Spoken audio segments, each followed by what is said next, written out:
지금까지 우리는 이 베드로라고 하는 인물을 통해서 새로운 인생으로 그가 거듭나는 과정을 함께 살펴보고 있는 중에 있습니다.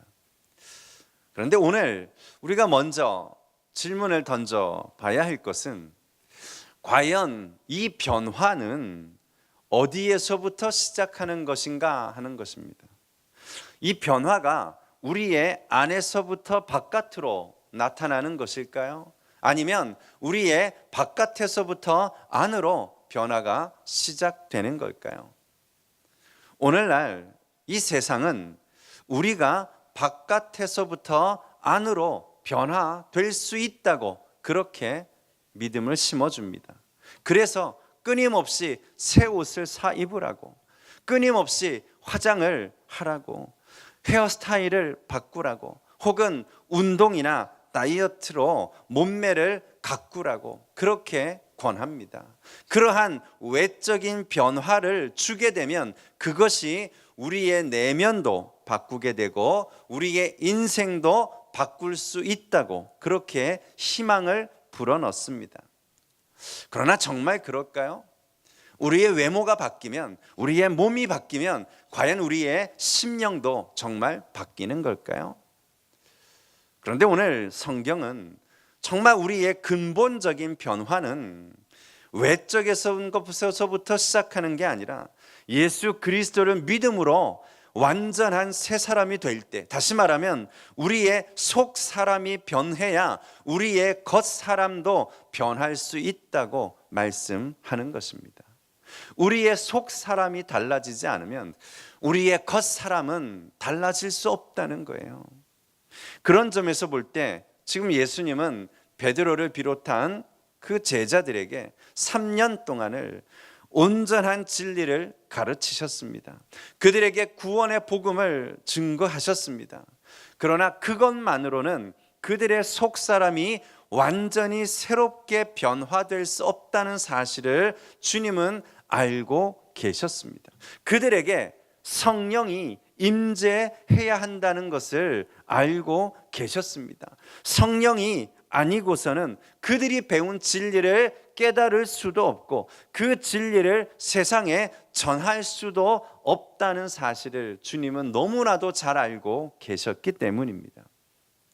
그래서 오늘 주님은 제자들에게 부활을 보여주시고 나서 그들이 곧바로 땅끝까지 달려가라고 말씀하신 것이 아니라 속 사람이 완전히 변화될 때까지 예루살렘에 머물면서 아버지께서 약속하신 성령을 기다리라고 말씀하시는 것입니다.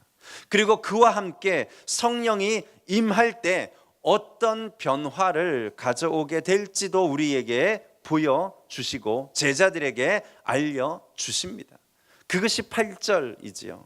우리가 잘 아는 말씀이지. 오직 성령이 너희에게 임하시면 어떻게 된다고요? 너희가 권능을 받고, 권능을 받으면 어떻게 됩니까? 예루살렘과 온 유대와 사마리아와 땅끝까지 이르러 내 증인이 되리라 하시니라. 여기 지금 나오는 권능을 받다라고 하는 이 받다라고 하는 동사는 헬라어로 람바노라고 하는 단어를 썼는데요. 이 단어는 꽉 붙들다, 움켜쥐다 이런 단어입니다. 다시 말하면 억지로 그냥 수동적인 자세로 성령을 받아야 하는 것이 아니라 적극적으로 받아들이라고 하는 뜻입니다. 그렇다면 왜 예수님은 제자들에게 이렇게 복음서에서부터 여러 차례 성령을 받으라고 강조하신 걸까요? 도대체 성령을 받게 되면 어떤 변화가 나타나는 것일까요? 어떻게 성령을 받을 수 있을까요? 어떻게 권능을 얻을 수 있을까요? 오늘 이 말씀을 통해서 정말 성령의 능력을 받는 것이 왜 중요한지, 어떻게 우리가 성령 충만을 받게 될지, 또한 성령은 우리를 어떻게 속으로부터 변화시킬지 정말 다시 한번 확인하면서 온전히 새로운 인생으로 우리 안에서부터 완전한 변화를 가져오는 오늘 저와 여러분이 다 될 수 있기를 먼저 주님의 이름으로 축원합니다. 그렇다면 첫 번째는요, 왜 성령을 우리가 받는 것이 그렇게 중요하지요? 왜 주님이 우리에게 계속해서 성령을 받기를 그렇게 강조하신 거죠? 그래야 주께로부터 받은 것들을 우리가 나누어 줄 수 있기 때문입니다. 다시요, 성령이 아니면 주님으로부터 받은 그 은혜와 복음과 그 사랑을 나누어 줄 수가 없기 때문입니다. 다시요, 성령을 왜 우리가 받아야 합니까? 성령은 받은 것을 나누어 줄 수 있는 능력이 되기 때문입니다. 경찰 공무원들은요, 나라로부터 부여받은 권한이 있습니다. 권세가 그들에게는 있습니다. 바로 그 권세 때문에 교통을 위반하거나 아니면 범법한 사람들을 체포할 수 있는 그런 능력이 그들에게 있는 것이죠. 그러나 그렇다고 해서 모든 경찰들이 다 힘이 센 것은 아니에요.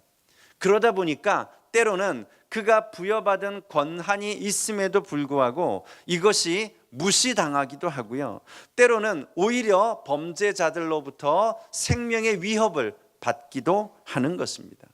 그렇기 때문에 권세와 더불어서 상대방을 제압할 수 있는 힘도 있을 때, 그때 경찰직을 더 감당하는 데 도움이 된다는 거죠. 그런데요, 오늘 본문에서 우리 예수님도 우리에게 동일하게 말씀하시는 거예요. 하나님께서 우리에게 이미 하늘과 땅을 다스리는 모든 권세를 주셨습니다. 그런데 이 권세를 주셨지만 권세만 가지고는 온전히 이 세상을 다스려 나갈 수 없기 때문에 주님은 우리에게 권세만 주신 것이 아니라 그것을 사용할 수 있는 능력도 우리에게 주시겠다고 지금 약속하시는 것입니다. 그 능력이 바로 성령의 능력입니다. 그 성령의 능력은 어떻게 받을 수 있어요? 성령이 우리에게 임하실 때 그때 우리에게 권능이 주어지는 줄 믿습니다. 8절 말씀을 다시 한번 읽어보지요. 우리가 아까도 봤지만 이 말씀이 이제는 선교와 복음 전파를 위한 본문이 아니라 우리가 성령을 받아야 하는 근거와 이유와 또 그 목적이 무엇인지를 다시 한번 유념하면서 우리 8절을 같이 한번 읽어볼까요? 시작. 오직 성령이 너희에게 임하시면 너희가 권능을 받고 예루살렘과 온 유대와 사마리아와 땅 끝까지 이르러 내 증인이 되리라 하시니라. 아멘. 여기 성령이 임하실 때 우리에게 주어지는 것이 권능이에요. 여기 권능이라는 말은 헬라어 단어로요, 교회에서 사실 많이 사용하고 있습니다. 찬양팀이라든가 중창단 혹은 여러 가지 소그룹에서 이 단어를 이름으로 많이 사용해요. 두나미스라고, 좀 더 원어에 가까우면 디나미스라고 부르고 있죠. 오늘 이 권능은, 이 디나미스라고 하는 단어는요, 여기서부터 라틴어에서, 그리고 그 라틴어에서부터 영어로 발전돼서 다이너마이트라고 하는 단어가 바로 여기에서부터 나왔어요. 다시 말하면 성령이 임하실 때 우리가 받게 되는 권능은 그냥 보통 능력이 아니고요, 다이너마이트와 같은 강력한 파워라는 거예요. 충만한 능력이라는 것입니다. 정말이지요. 오늘 이 악한 시대에 우리가 복음 들고 살기 위해서는 무엇보다도 이 권능이 필요한 줄 믿습니다. 세상이 하나님의 말씀대로 살아가기 어려워진 것이 아니라 성령의 능력을 우리가 충분히 받지 못한 상태에서 말씀대로 살려니까 어려운 것입니다. 건강도 걱정이라고요, 사업도 걱정이고 가족도 걱정이고 자식들도 걱정이고 걱정이 태산이라고요. 그러나 여러분, 정말 우리가 걱정해야 할 것은 단 하나입니다. 주님이 함께 하신다는 믿음이 점점 사라져가는 것입니다. 성령의 능력이 점점 약해져 가는 것이 두려운 일입니다. 성령이 약해져 가니까 걱정거리들만 많아지는 거예요. 정말 우리 안에 예수 그리스도가 함께 하시고 주님이 우리에게 부여하신 성령의 권능이 우리 안에 충만하다면 우리는 이 세상의 걱정거리가 사라지게 될 줄 믿으시기 바랍니다. 그렇다고 해서 여러분, 아무 능력이나 구하고 아무 능력이나 받아서는 안 됩니다. 능력 중에서는요, 파괴적인 능력도 있습니다. 사탄은 파괴하는 능력입니다. 그의 능력은 죽이는 능력입니다. 반면에 성령의 능력은 거룩하게 하는 능력입니다. 살리는 능력입니다. 그래서 우리는 그냥 능력을 받아서는 안 되고 성령의 능력을 받아야 하는 것입니다. 여러분, 결국 인생은 공급의 문제입니다.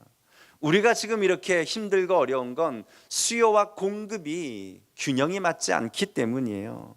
충분히 공급을 받지 못한 채 쓰려고 하고 나누려고 하니까 탈이 나는 것입니다. 많은 사람들이요, 그래서 어떻게 하면 많은 것을 쓰고 나눌까를 걱정하는데, 그러기 위해서는 많이 받아야 합니다. 많이 받은 사람이 결국 많이 나눌 수 있습니다. 베드로를 보세요. 그는 성령 충만을 충분히 받기 전까지는 비겁했습니다. 고난을 이겨내지 못했습니다. 그러나 그가 성령을 충만히 받은 이후에는 담대한 사람이 되었어요. 핍박과 고난을 이겨냈습니다.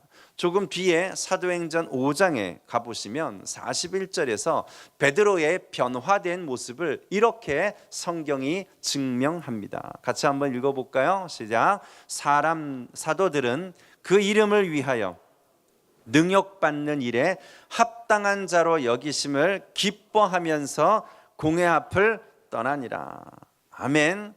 그들이요, 얼마나 변화되었는지, 성령의 능력이 얼마나 그들을 바꾸어 놓았는지, 이전까지 죽음이 두렵고 공포스럽고 그래서 도망치고 피했던 그들이 이제는 고난받고 핍박받는 것, 주를 위해 그들이 당하는 능욕을 합당하게 여김 받음을 기뻐했다고 고백하고 있어요. 더 이상 베드로는 겁쟁이가 아닙니다. 그들은 이제 예수님으로 인하여 고난받는 일을 기뻐합니다. 그들은 이미 세상이 감당할 수 없는 사람들이 된 것입니다. 사랑하는 성도 여러분, 하나님은 우리에게 필요한 것을, 모든 것들을 충만하게 준비해 놓으신 줄 믿으시기 바랍니다. 예수님 안에 있는 은혜와 진리를 충만하게 먼저 받으십시오. 예수님이 보내주시는 성령을 먼저 충만하게 받으십시오. 대부분의 우리 성도들의 문제는요, 받지 않고서 주려고 하는데 있는 것입니다. 먼저는 받아야 합니다. 충만하게 받아야 합니다. 그래야 나누어 주고도 허덕이지 않는 것입니다. 다시요, 받지 않으면 우리는 줄 수 없습니다. 결국 우리는 받은 것만큼 줄 수 있는 것입니다. 바라기는 이 시간에 엎드려서 정말 성령의 권능을 충만하게 받기를 사모하시기 바랍니다. 하나님이 우리의 심령을 성령으로 충만하게 채우실 것을 믿으시기 바랍니다. 그리하여 우리가 받은 그 충만한 은혜와 사랑과 축복을 땅 끝까지 나누어 줄 수 있는 그런 변화된 인생, 복된 인생, 능력 있는 인생으로 새롭게 변화되시기를 주님의 이름으로 축원합니다. 그럼 두 번째요, 왜 우리가 성령을 받아야 하는가요? 성령은 우리 성도의 존재를 완전히 바꾸어 놓기 때문입니다. 다시요, 성령이 임하실 때 우리의 성도의 존재 가치가 완전히 바뀌게 되는 것입니다. 실제로 오순절 성령 강림은요, 2장에서 일어나게 됩니다.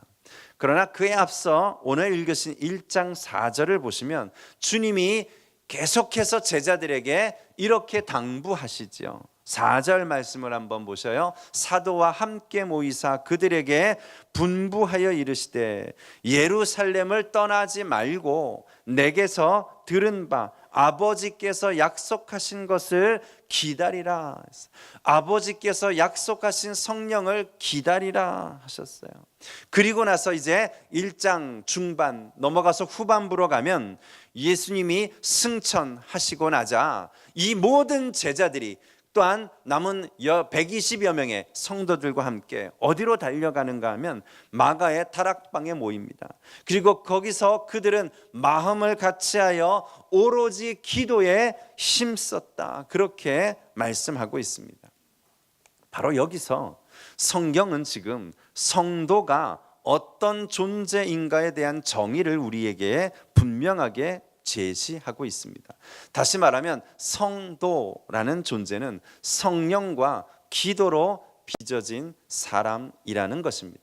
다시요, 성도는 성령과 기도로 빚어진 존재인 줄 믿으시기 바랍니다. 성령이 오신 가장 큰 이유는 우리의 존재가 육에 속한 사람에서 영에 속한 사람으로 바꾸어 주시기 위함인 줄 믿으시기 바랍니다. 다시요, 착하다는 것, 성실하다는 것, 그것이 신자와 불신자를 나누는 판별식이 아닙니다. 신자와 불신자를 나누는 경계선은 언제나 성령이 그 안에 계시느냐 아니냐 하는 것입니다. 물론 예수 믿어도 악한 사람들 얼마든지 있습니다. 물론 예수 안 믿어도 착한 사람들 세상에 얼마든지 있습니다.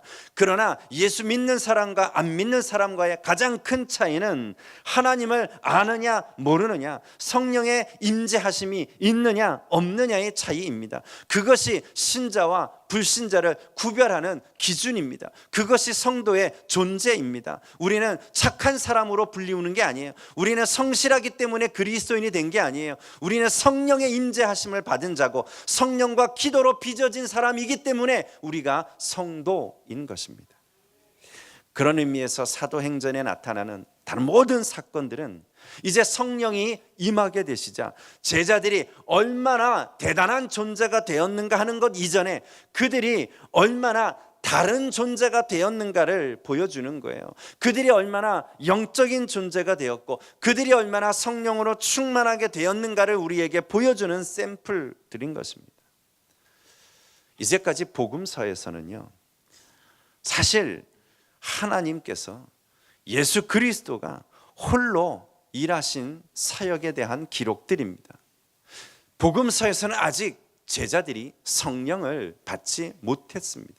그래서 그들은 아직까지는 육에 속해서 성령이 하시는 일을 알지 못했고 예수 그리스도가 행하는 일을 따라갈 수가 없었던 자들이었습니다. 그래서 홀로 주님이 사역하실 수밖에 없었죠. 그런데 사도행전에 넘어오면 달라진 거예요. 그리스도인의 존재가 바뀐 거예요. 제자들의 존재가 변한 거예요. 그들이 갑작스럽게 능력받아서가 아니고요, 그들이 성령이 임하게 됨으로 이제 베드로가, 사도 바울이, 그리고 오늘 저와 여러분이 이제는 주님의 뒤를 따르는 자가 된 거고 주님의 행하시는 권능을 행할 수 있는 자들로 변화되었다는 것을 증명하는 책이 바로 사도행전인 것입니다. 돌아보세요. 우리가 구원받고 하나님의 자녀가 되었다고 고백하면서 지금 우리의 믿음이 왜 이렇게 무력해져 있습니까? 왜 이렇게 미지근해져 있죠? 영혼 구원에 대한 열정도 없고 뜨거운 기도의 부르짖음도 없고 신앙생활이 이렇게 형식적이고 습관화되어 버린 이유가 과연 어디에 있을 것 같아요? 구원받지 못해서가 아닙니다. 우리가 예수를 믿지 않아서도 아닙니다. 우리가 거듭나지 못해서가 아닙니다. 성령이 충만하게 임하지 않았기 때문입니다. 그렇기 때문에 성도의 존재 가치는 성령 충만에 있는 줄로 믿으시기 바랍니다. 사랑하는 여러분, 성도로서 우리가 아름다울 수 있는 건 우리의 외모가 젊거나 고와서가 아닙니다. 우리가 우리를 잘 가꾸어서가 아닙니다. 우리 속에 있는 기쁨과 평강으로 가득해서 그것이 겉으로 드러나면서 아름다운 사람이 되는 것입니다. 사람을 끌어당기는 힘과 매력은 성령 충만에 있습니다. 세상에 영향력을 미치는 교회가 되는 길도 성령 충만에 있습니다. 교회가 겉에 건물이 아름답게 지어져야, 그 안에 성도들이 많아야, 거기에 좋은 프로그램이 있어야, 거기서 많은 사람들을 구제하고 나누는 그런 행사들이 있어야 아름다워지는 것이 아니라 교회가 정말 아름다워질 수 있는 건 성령 충만할 때입니다. 바라기는 세상 것 붙잡아 살려고 하지 마시고 성령에 붙잡힌 바 되어서 우리의 부르심을 향해 달려가는 온전한 변화된 존재로 새롭게 출발하는 저와 여러분의 새 인생, 새 삶이 되실 수 있기를 다시 한번 주님의 이름으로 축원합니다. 마지막으로요, 성령은 우리의 존재만 바꾼 게 아니고요. 성령은 우리의 삶을 전부가 다 변화시키는 능력입니다. 다시요. 성령은 우리의 삶을 변화시킵니다. 예수님은 제자들에게 능력이 필요한 것을 아셨어요. 그 능력은 육신의 능력이 아니고요. 위로부터 임하는 능력이 필요하다는 것을 아셨어요. 그래서 우리 주님이 마지막 부활하신 이후에 제자들에게 나타나셔서 부활의 몸으로 던지신 그 말씀 가운데 누가복음 제일 끝 마지막인 24장 거의 끝부분인 49절에 보시면 이렇게 우리에게 말씀합니다. 우리 한번 같이 누가복음 24장 49절 우리 화면을 보고 한번 읽어볼까요? 시작. 볼지어다 내가 내 아버지께서 약속하신 것을 너희에게 보내리니 너희는 위로부터 능력으로 입혀질 때까지 이 성에 머물라. 오늘 사도행전 1장 4절 말씀과 동일한 내용이지요. 근데 표현을 보세요. 너희는 위로부터 능력으로 입혀질 때까지 이 예루살렘 성에 기다리라 했어요. 여러분, 인생의 문제는 능력의 문제입니다. 우리의 짐이 무거운 것이 아니라 그 짐을 감당할 수 있는 능력이 우리에게 부족하기 때문인 거죠. 그래서 우리가 이 세상에서 승리하기 위해서는 성령의 능력을 받아야 합니다. 위로부터 임하는 그 성령의 능력이 우리에게 필요합니다. 왜냐하면 우리 안에서부터 나오는 능력만 가지고는 위대한 일을 행할 수 없기 때문입니다. 우리 안에 있는 능력만 가지고는 예수님의 참된 증인이 될 수 없기 때문입니다. 우리 안에 있는 능력만 가지고는 우리의 한계를 뛰어넘을 수 없기 때문입니다. 보세요. 제자들은요, 성령의 능력을 위로부터 받기 전까지 그들은 안에 있는 힘과 능력으로만 살려 했을 때 사탄의 공격에 여지없이 쓰러졌습니다. 그들은 단 한 시간도 기도할 수 없었습니다. 예수님이 붙잡힐 때 다 도망쳤습니다. 베드로는 예수님을 3번이나 모른다고 부인했습니다. 그런데 이제 위로부터 성령이 임하게 되자 어떤 능력이 생겨요? 뛰어넘는 능력입니다. 그 능력으로 이제는 고난을 뛰어넘게 되었고 핍박을 뛰어넘게 되었고 예루살렘과 유대와 사마리아를 뛰어넘어 땅 끝까지 뻗어나갈 수 있게 된 줄로 믿습니다. 그렇습니다. 성령은 제자들의 삶을 변화시켰습니다.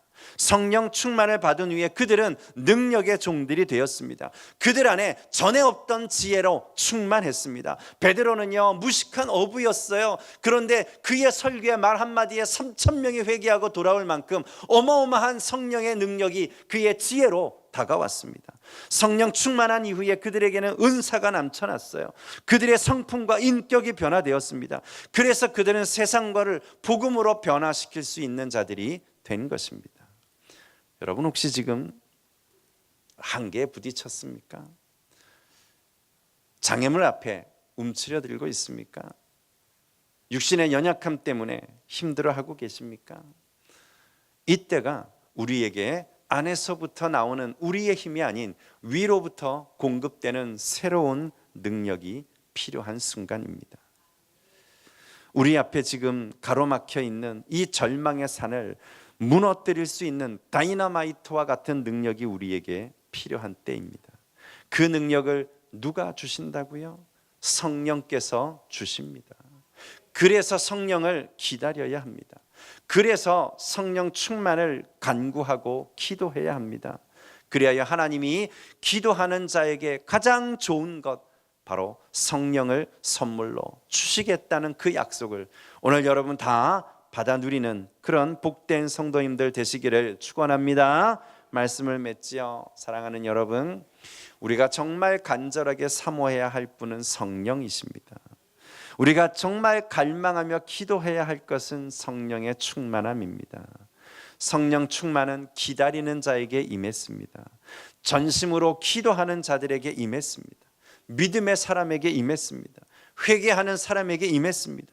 순종하는 사람에게 임했습니다. 정말이지요. 오늘 저와 여러분 모두가 다 이러한 믿음을 통해 성령의 권능을 받아 우리 개인뿐만이 아니라 우리의 교회와 가정과 일터를 새롭게 변화시키는 주님의 능력 있는 제자들로 새롭게 거듭나시기를 다시 한번 주님의 이름으로 축원합니다.